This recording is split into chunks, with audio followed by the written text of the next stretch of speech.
Nico, tu Ouais. aimes l'animation japonaise? Alors, je connais et je pense que je suis même un expert. Miyazaki. T'en connais des autres ou... Totoro. Merci pour ton expertise.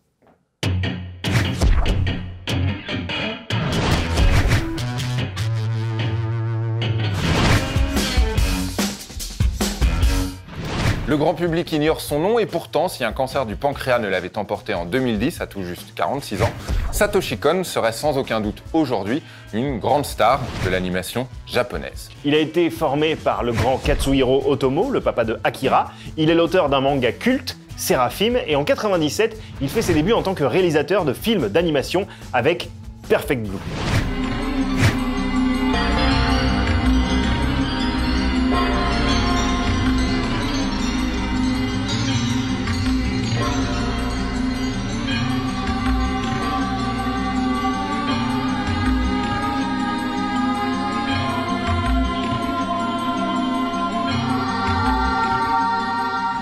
Un classique, un chef-d'œuvre qui a remporté un paquet de prix et qui figure même, attention, sur la liste du réalisateur Terry Gilliam des 50 meilleurs films d'animation de tout le temps. C'est la classe. Le film est ressorti dans une très belle édition Blu-ray l'année dernière. Et si on vous en parle aujourd'hui, eh bien c'est parce qu'il ressort en salle.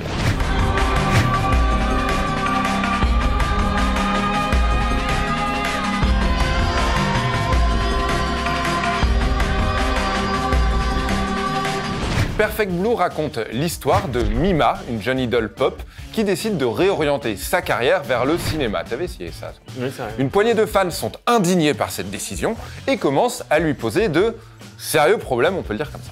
Le film a failli être en prise de vue réelle.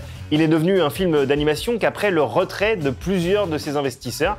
C'est une très bonne chose d'ailleurs, tant le dessin est beau, précis, sensuel presque par moments, c'est... Arrête, tu attends. m'excites là un peu. Sachez en tout cas que vous ne verrez pas de personnages aux grands yeux comme dans certains animés, tu vois évidemment de quoi je parle. Le style graphique de Satoshi Kon est très très réaliste.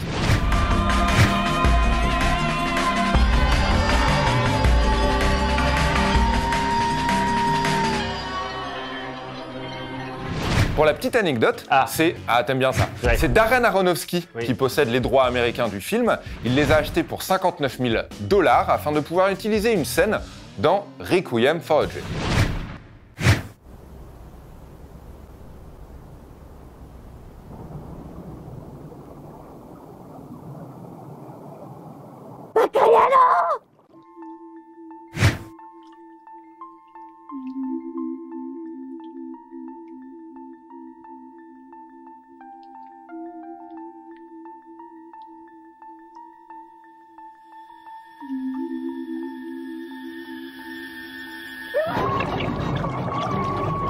Perfect Blue est une réussite totale, un classique salué par le public et la critique. Son dessin est d'une beauté sans nom, encore une fois, il le reste 20 ans après. C'est un thriller psychologique bluffant, et puis, que dire de la fin? Alors rien, surtout rien du tout, ne Non, surtout mais- pas raconter la fin.